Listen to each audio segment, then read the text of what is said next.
आज इस भागदौड़ भरी जिंदगी से हर कोई है परेशान। अच्छी सेहत के लिए नहीं मिल रहा है कोई निदान। नेशन वन पर डॉक्टर्स करेंगे आपकी स्वास्थ्य संबंधी समस्याओं का समाधान। तो देखिए हमारा खास प्रोग्राम नेशन हेल्थ प्लस सिर्फ नेशन वन पर।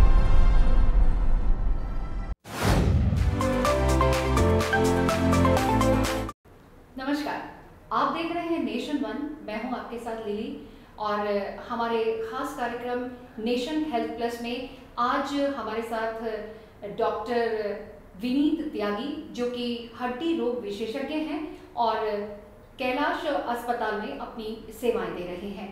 तो आज हम उनसे बहुत सारी बातें यहाँ पर करने वाले हैं, हड्डियों से जुड़े रोगों के बारे में जानकारी लेंगे और उनकी विशेषता ये है कि जॉइंट रिप्लेसमेंट जो है उनका एक कोर एरिया है जिस पर वो काम कर रहे हैं। तो डॉक्टर साहब आपका बहुत स्वागत है। नमस्कार डॉक्टर साहब, आपका स्वागत है हमारे कार्यक्रम में। हड्डी रोग विशेषज्ञ हैं आप। हमारा शरीर जो है वो एक ढांचे पर टिका हुआ है जी। तो कितना मजबूत इस ढांचे को होना चाहिए और कौन कौन सी ऐसी हड्डी से जुड़ी बीमारियां हैं जिनकी वजह से इंसान को जूझना पड़ता है? जी, आपने बिल्कुल सही कहा मैडम। हमारा जो स्केलेटन है, स्केलेटल सिस्टम यानी कि जो बोन्स हैं, उन्हीं के ऊपर हमारा शरीर एक तरह से चलता है। तो इस ढांचे का मजबूत होना बहुत ज़रूरी है। आजकल जो कॉमनली बीमारियां, चाहे वो यंग लोग हैं या हमारे बुज़ुर्ग लोग हैं, उनमें जो देखी जाती हैं, एक तो जोड़ों की बीमारियां जैसे आर्थराइटिस, ऑस्टियोपोरोसिस यानी हड्डियों का कमज़ोर हो जाना, या स्पॉन्डिलाइटिस जैसे कि बैक पेन या नेक में पेन, ये कॉमनली बीमारियां आजकल हमें देखने को मिल रही हैं। स्पॉन्डिलाइटिस जैसा आपने कहा कि बहुत ही कॉमन है और हमारी जो यूथ जनरेशन है उनमें ज़्यादातर देखने को मिल रही है। तो क्या ये हमारे लाइफस्टाइल की वजह से है और इससे किस तरीके से निजात पाई जा सकती है? आपने बिल्कुल सही कहा। स्पॉन्डिलाइटिस एक लाइफस्टाइल बीमारी ही इसको कहना उचित रहेगा। जैसे आजकल की यंग जनरेशन है जिसमें जिस तरह की जॉब आजकल लोगों की है, जिसमें बहुत लंबे सिटिंग आवर्स रहते हैं, हमारा प्रॉपर पोस्चर में उनका ना बैठना, लंबे समय तक कार्य करना, जिसमें डेस्क जॉब जिनको बोला जाता है, उन डेस्क जॉब, कंप्यूटर के सामने घंटों घंटों बैठे रहना, इसके कारण हमारी जो मांसपेशियां हैं, जो गर्दन और पीठ के निचले हिस्से में जो मांसपेशियां रहती हैं, वो धीरे धीरे वीक पड़ने लगती हैं, जिसके कारण से सारा दबाव हड्डियों के ढांचे यानी वर्टिब्रल कॉलम के ऊपर जाने लगता है, जिसके कारण ये बीमारी उत्पन्न होती है। तो इसके इलाज के लिए भी हमारे पास जो पेशेंट्स आते हैं उनको यही समझाते हैं कि प्रॉपर पोस्चरल मॉडिफिकेशन जो है आपके लिए बहुत ज़रूरी है आपके जॉब में। अगर आपकी लंबी सिटिंग जॉब है तो आप बहुत लंबे समय एक ही पोस्चर में ना बैठें, हर 1 घंटे के अंदर चाहे 2 मिनट का ब्रेक ले लें, थोड़ा स्ट्रेच एक्सरसाइज करें खड़े होकर अपनी टेबल से। गर्दन मान लो आपकी बहुत समय तक झुकी रहती है, काम करते हुए आप कंप्यूटर के सामने घंटों बैठे रहते हैं, तो वो भी एक सही चीज़ नहीं है। आप उससे थोड़ा ब्रेक लें, हर 1 घंटे में चाहे 2 मिनट का ही ब्रेक लें, अपने डेस्क पे खड़े हो जाएं, खड़े रह के 2 मिनट काम कर लें। तो उसके कारण हमारी मांसपेशियों को एक गैप, एक ब्रेक मिल जाता है, जिसके कारण वो फटीग में नहीं जाती और जो स्ट्रेस लेवल्स हैं हमारे जो वर्टिब्रल कॉलम तक जाते हैं वो थोड़े कम हो जाते हैं। कई बार डॉक्टर साहब देखने को मिला है कि आपको जो इंजरी है वो ना तो आपको एक्सरे में पता चलता है, ना ही आपको सीटी स्कैन में पता चलता है, ना ही एमआरआई में। तो किस तरीके की हम क्या व्यवस्था उसके लिए है मेडिकल में यदि बात की जाए?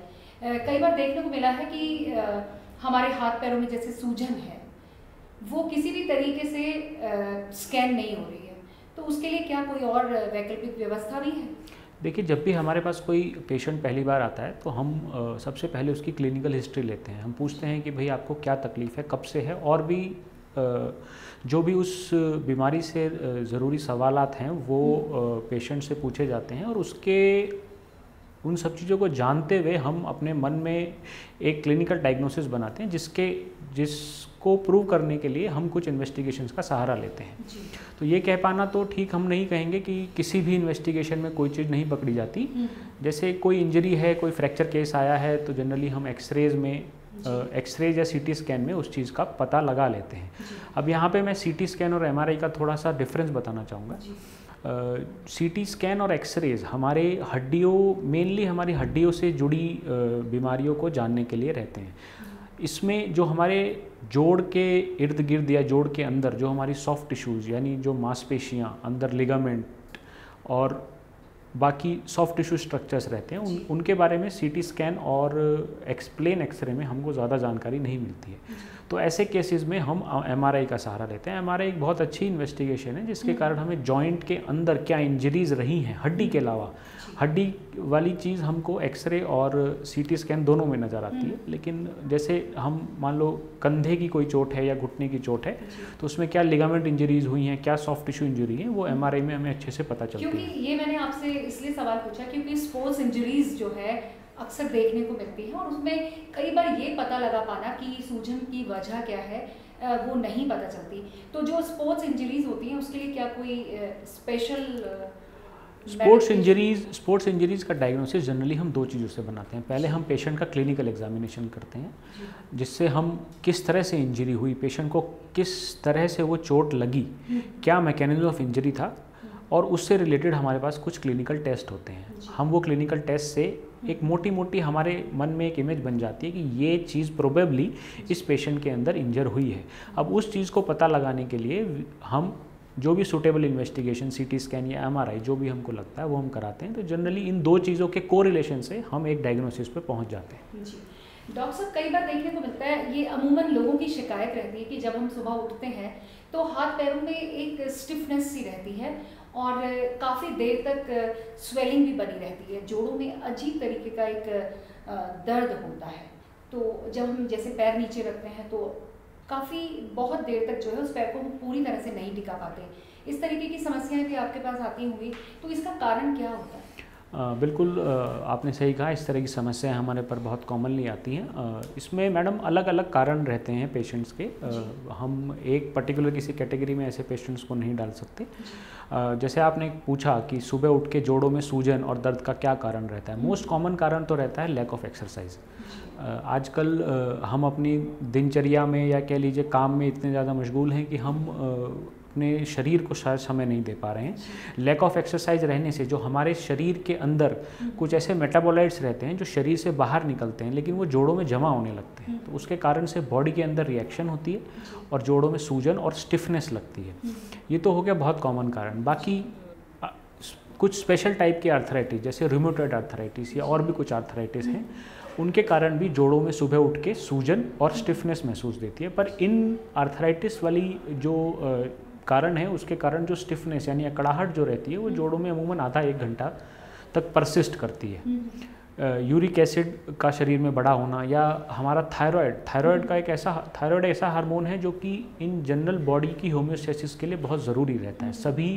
सभी ऑर्गन हमारे जैसे हड्डियों में कैल्शियम का अपटेक और भी बाकी चीज़ें थायराइड के नॉर्मल रहने पे इफ़ेक्ट करती हैं।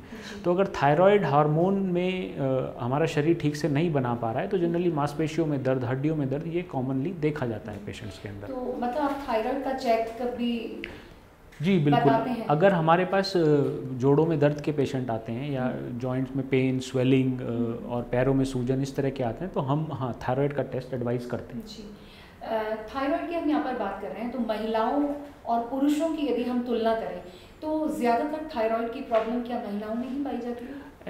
ऐसा तो कहना ठीक नहीं है। अगर हम परसेंटेज वाइज देखें तो ऐसा भी नहीं है। ये जनरली हाइपोथायराइडिज्म जिसमें थायराइड हार्मोन का शरीर में कम बनना ये महिला और पुरुषों में समान रूप में पाया जाता है।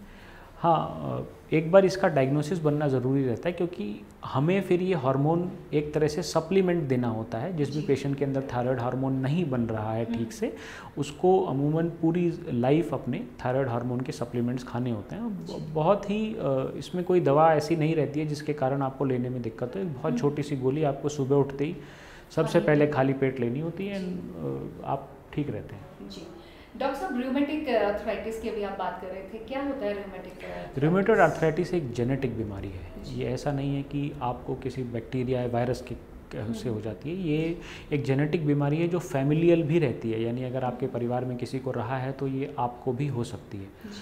तो ये एक आर्थराइटिस है जो कि जोड़ों को अमूमन पूरी तरह से एक दीमक की तरह खाती रहती है। ऐसा नहीं है कि ये खाली जोड़ों पर ही असर डालती है, लंबे समय तक रहने से जोड़, मांसपेशियाँ और बाकी शरीर के ऑर्गन्स को भी इफेक्ट करती है। जैसे एक दीमक एक लकड़ी पर लग जाए तो वो लकड़ी को अंदर से पूरी तरह खोखला कर देती है, वैसे ही रूमेटॉइड आर्थराइटिस एक दीमक की तरह हमारे शरीर के जोड़ों को खाती रहती है। जो डैमेज ये जोड़ों को कर देती है वो एक तरह से परमानेंट डैमेज रहती है। तो इसका सही समय पर इसका डायग्नोसिस बनना और सही समय पर इसका इलाज होना ज़रूरी रहता है।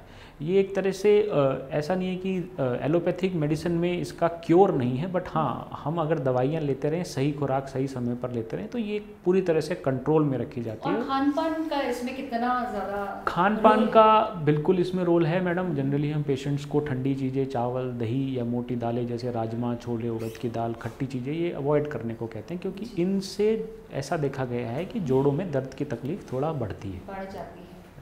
और जो नॉर्मल आर्थराइटिस होता है उसके लक्षण क्या होते हैं? नॉर्मल आर्थराइटिस जिसको हम कहें ऑस्टियोआर्थराइटिस, ऑस्टियोआर्थराइटिस यानी उम्र के साथ जोड़ों का घिसाव। जैसे कि हम माने जैसे जैसे उम्र हमारी बढ़ती है हमारे जोड़ों में घिसाव होता है।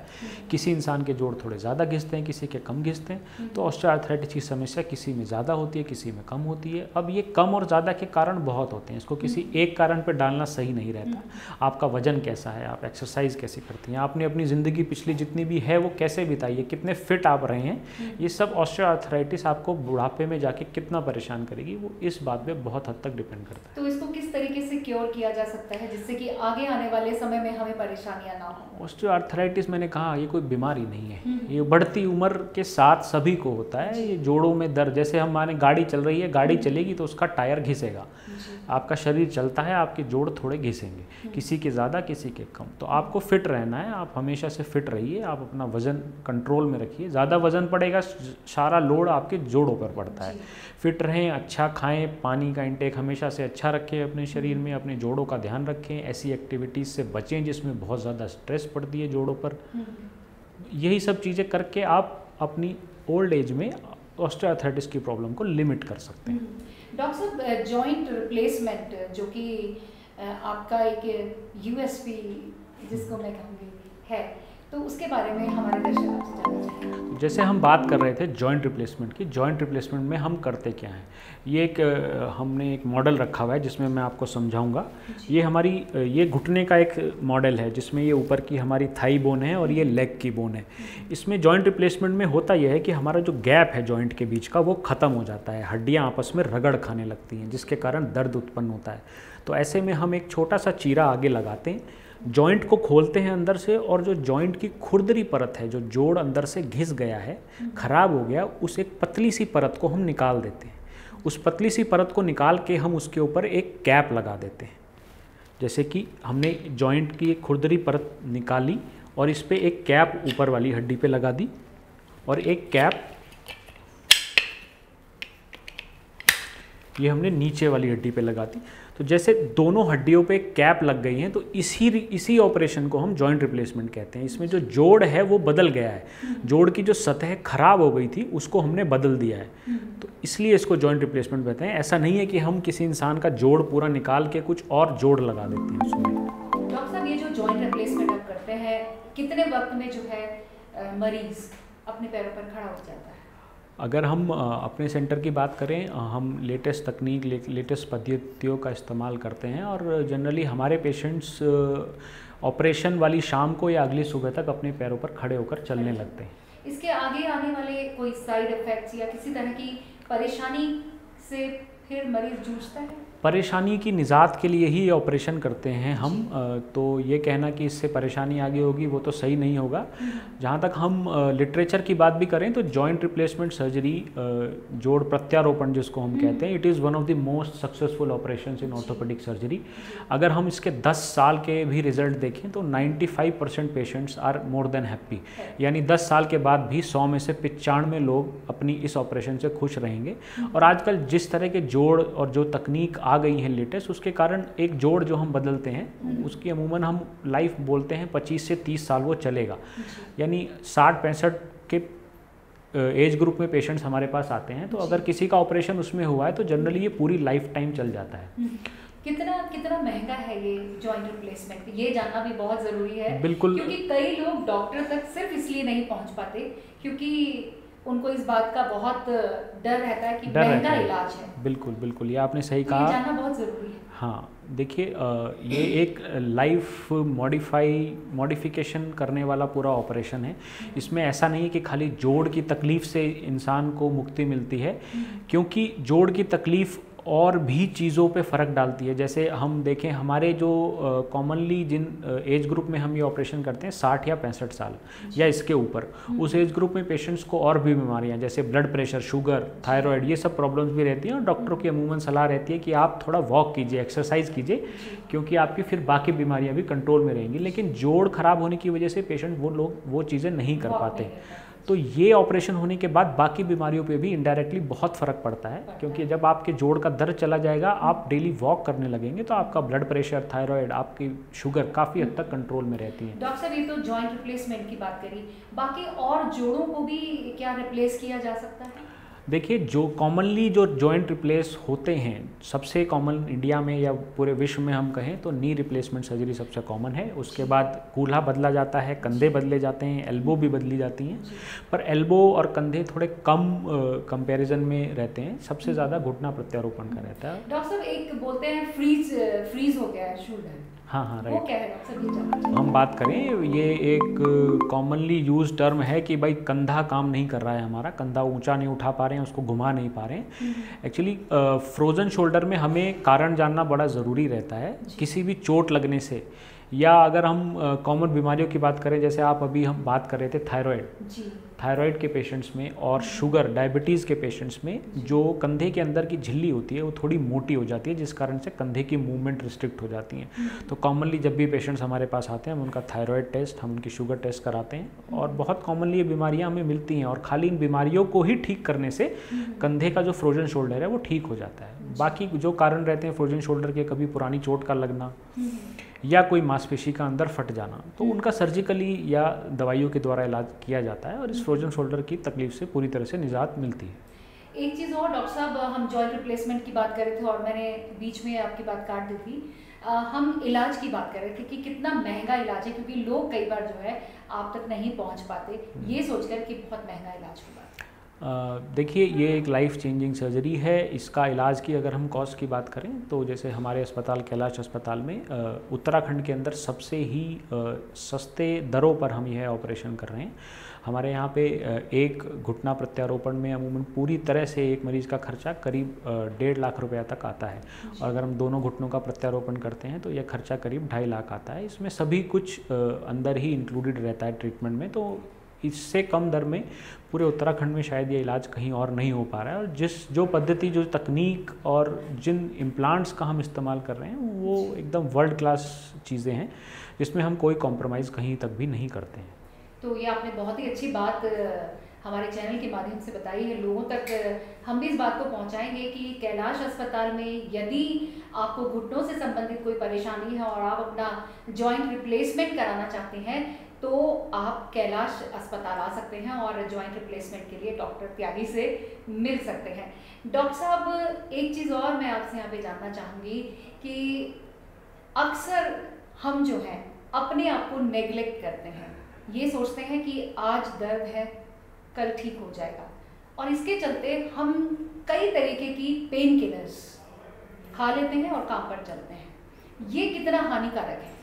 देखिए, पेन किलर्स को कभी भी कोई इलाज नहीं समझना चाहिए। पेन किलर एक तरह से उस क्राइसिस को टाइड ओवर करने के लिए, यानी आपको दर्द हो रहा है, आपने पेन किलर खाई, उसका असर 6-8 घंटे रहा है, आपने ठीक महसूस किया, आपको लगा पेन ठीक हो गया, ऐसा नहीं है। हर दर्द का कोई ना कोई कारण होता है। सबसे कॉमनली जो आजकल, जैसे आप बता रहे थे, हम भी पहले भी डिस्कस किया हमने, स्ट्रेस। हमारे जीवन में स्ट्रेस यानी फिजिकल स्ट्रेस, मेंटल स्ट्रेस, ये दोनों ही तरह की स्ट्रेस हमारे जोड़ों में या शरीर में दर्द का कारण है। जैसे जॉब पे हमारा जाना, बैठना, घंटों घंटों बैठे रहना कंप्यूटर के सामने या टेबल पे, mental pressures, lack of exercise का ना करना। आप देखें, पहले, आजकल हमें थोड़ा भी दूर जाना होता है, हमारे पास 2 व्हीलर्स हैं, 4 व्हीलर्स हैं, इंसान का चलना बहुत कम हो गया है। ऐसे बहुत ही कम लोग हैं जो डेली अपने आप को किसी न किसी तरह की एक्सरसाइज में इन्वॉल्व रखते हैं। तो अगर आप अपने फिटनेस लेवल्स को हाई रखेंगे, आप फिट रहेंगे, अपने शरीर का ध्यान रखेंगे, तो जोड़ों का दर्द आपके पास नहीं फटकेगा। और किसी भी तरीके की दवाइयाँ आप खुद से ना लें। खुद से दवाई लेना, तो ये देखिए, ये तो सभी डॉक्टर्स हमेशा सलाह देते हैं कि खुद से दवाई लेना, सेल्फ डिस्पेंसिंग जिसको बोलते हैं, ये सही चीज़ नहीं है, है ना। आप कई बार पेशेंट्स मेरे पास आते हैं, वो बोलते हैं सर दवाई दे दीजिए, दर्द की दवाई दे दीजिए। मैं उनको यही कहता हूँ कि दर्द की दवाई लेने को आप मेरे पास मत आइए। अगर आपको दर्द की दवाई लेनी तो आप वो तो बाज़ार में खुद भी ले सकते हैं, यहाँ तो ओवर द काउंटर आप कोई भी दवाई ले सकते हैं। आप मेरे पास आएंगे तो मैं दर्द के तह तक जाऊँगा, वो दर्द कहाँ से आ रहा है उसका कारण ढूंढेंगे, उस कारण को हटाएंगे तो दर्द नहीं होगा। तो self dispensing is not a good habit. आप जब भी कोई ऐसी दिक्कत रहती है आप कंसर्न डॉक्टर के पास जाएं, वो देखेंगे, आपको सही सलाह देंगे। डॉक्टर साहब, ये आपने बहुत अच्छी बात कही। जाते जाते हमारे दर्शकों के लिए आप क्या कहना चाहेंगे? देखिए, मेरा यही कहना है, बीइंग एन ऑर्थोपेडिक सर्जन, मेरे पास सभी तरह के जोड़ों के पेशेंट्स आते हैं, जोड़ों में दर्द के। तो मैं सभी को यही कहता हूं कि अपने फिटनेस लेवल्स अच्छा रखिए, आप डेली एक्सरसाइज कीजिए, जंक फूड ना खाएं, अच्छा खाएं, हरी सब्जियां खाएं, लिक्विड्स खूब लें अपनी डाइट में, और स्ट्रेसफुल एक्टिविटीज़ से बचें। फिटनेस लेवल अच्छा रखेंगे तो कभी जोड़ों का दर्द आपको परेशान नहीं करेगा। डॉक्टर साहब, जो एक्सीडेंटल इंजरीज होती हैं हमारे हड्डियों के अंदर, वो कितनी खतरनाक होती हैं और उसको किस तरीके से क्योर किया जा सकता है? एक्सीडेंटल इंजरीज जनरली 2 तरीके की होती हैं, जिसमें अगर आपकी कोई हड्डी टूट गई है, और कई बार ऐसा भी देखा जाता है कि हड्डी नहीं टूटी, मांस फट जाना जिसको कॉमन लैंग्वेज में बोलते हैं, जिसमें जोड़ के आसपास के जो लिगामेंट्स और सॉफ्ट टिश्यू होते हैं वो फट जाते हैं। तो दोनों ही इंजरीज़ को एक दूसरे से कम नहीं रखना चाहिए। कई बार लोगों के दिमाग में ये रहता है कि अरे हड्डी नहीं टूटी है, मांस ही फटा है, जल्दी ठीक हो जाएगा। ऐसा नहीं है। मांस फटना भी उतना ही आपको परेशान कर सकता है जितना एक हड्डी टूटना। तो सही तरह से डॉक्टर की सलाह लेना और उनकी सलाह को मानना बहुत ज़रूरी रहता है। एक कॉमन एग्जांपल मैं आपको दूंगा। जैसे हमारे पास पेशेंट आते हैं बहुत कॉमनली एंकल स्प्रेन के, कि चलते हुए आपका एंकल मुड़ गया सडनली, हमने एक्सरे कराया, कोई फ्रैक्चर नहीं था, लेकिन हम देखते हैं काफ़ी स्वेलिंग है, हम पेशेंट को सलाह देते हैं कि आप प्लास्टर लगवा लीजिए। तब उनको लगता है नहीं, प्लास्टर की क्या ज़रूरत है, हम ये तो हड्डी तो ठीक है डॉक्टर साहब, प्लास्टर किस लिए। लेकिन ये समझना बहुत ज़रूरी है, हमें सॉफ्ट टिश्यूज़ को भी उतना ही महत्व देना होता है। अगर उनको आप रेस्ट ठीक से नहीं करेंगे, उनका इलाज ठीक से नहीं करेंगे, तो वो लंबे समय तक आपको परेशान करते हैं। तो मतलब जो हमारे सॉफ्ट टिश्यू जो भी उनको भी उतनी ही इंपॉर्टेंस दी जाती है। और जोड़ के अंदर के सॉफ्ट टिश्यू जैसे हमने डिस्कस किया, स्पोर्ट्स इंजरी जिनका इलाज हम अपने हॉस्पिटल में कर ही रहे हैं दूरबीन द्वारा, उनका भी सही समय पे पता लगाना। और स्पोर्ट्स इंजरीज यानी आर्थ्रोस्कोपी के द्वारा आजकल सभी तरह की स्पोर्ट्स इंजरीज का इलाज संभव है। और ये एक बहुत अच्छी पद्धति है जिसमें हम दूरबीन के द्वारा जॉइंट के अंदर minimally invasive kind of surgery, जिसमें खाली एक समझिए 4 मिलीमीटर का एक छोटे छोटे छेद बनाकर हम दूरबीन के द्वारा जोड़ों के अंदर की सभी तकलीफ़ों का इलाज करते हैं। तो डॉक्टर साहब, ये जो आपने दूरबीन वाली बात बताई है, ये मुझे लगता है कि आगे आने वाले समय में जो भी जोड़ों से या टिश्यूज में जिनको तकलीफ है उनके लिए काफ़ी कारगर साबित होगी। बिल्कुल बिल्कुल। ये इलाज भी क्या बहुत महंगा है? नहीं, ये भी इलाज देखिए, हम कहें कोई भी जो भी लेटेस्ट टेक्नोलॉजी वाली चीज़ है, इसमें जो दूरबीन का इस्तेमाल होता है, पहले हम कोई भी लिगामेंट ऑपरेशन करते थे तो हमें घुटने का किसी लिगामेंट की सर्जरी होती है तो बहुत बड़ा चीरा लगाना पड़ता था, पूरा घुटना खोल के फिर अंदर से ऑपरेशन करना पड़ता था। आजकल ये ऑपरेशन ऐसे हो गए हैं कि आप आए, सुबह एडमिट हुए, आपने दूरबीन से घुटने का ऑपरेशन कराया और शाम को आप घर चले गए। तो ये डे केयर सर्जरी प्रोसीजर हो गए हैं, जो पहले जिसमें मशीन पेशेंट जो है बहुत समय लगता था, रिकवरी में बहुत समय लगता था। अब थोड़ी देखिए टेक्नोलॉजी एडवांस होती है, थोड़ा इलाज महंगा होता है, लेकिन ये ऐसा नहीं है कि बहुत महंगा है, हर किसी की रीच में है। लेकिन सही समय पर ये जानना ज़रूरी है कि क्या इंजरी हुई है और उसका सही तरीके से इलाज बहुत ज़रूरी है। चलिए डॉक्टर साहब, आज आपसे यहाँ पर बात हुई है, आपने बहुत अच्छी जानकारियाँ हमारे दर्शकों को दी हैं, आपने अपना अमूल्य समय दिया, इसके लिए आपका बहुत बहुत धन्यवाद मैडम। तो आपने देखा, हड्डी रोग विशेषज्ञ कैलाश अस्पताल डॉक्टर विनीत त्यागी हमारे साथ मौजूद थे, जिन्होंने ढेर सारी जानकारियां यहाँ पर हड्डियों से जुड़े रोगों के बारे में दी हैं, किस तरीके से जॉइंट रिप्लेसमेंट किया जाता है और कितना आसान है अब ये इलाज करना, और भी स्पोर्ट्स इंजरीज से संबंधित आपको यहाँ पर तमाम जानकारियाँ दी। डॉक्टर साहब हमारे साथ कार्यक्रम में जुड़े, इसके लिए डॉक्टर साहब का बहुत बहुत धन्यवाद। और अगले कार्यक्रम में आपकी मुलाकात किसी और विशेषज्ञ डॉक्टर से कराएंगे। तब तक के लिए मुझे दें इजाजत और आप बने रहें नेशन वन के साथ। नमस्कार। आज इस भागदौड़ भरी जिंदगी से हर कोई है परेशान। अच्छी सेहत के लिए नहीं मिल रहा है कोई निदान। नेशन वन पर डॉक्टर्स करेंगे आपकी स्वास्थ्य संबंधी समस्याओं का समाधान। तो देखिए हमारा खास प्रोग्राम नेशन हेल्थ प्लस सिर्फ नेशन वन पर।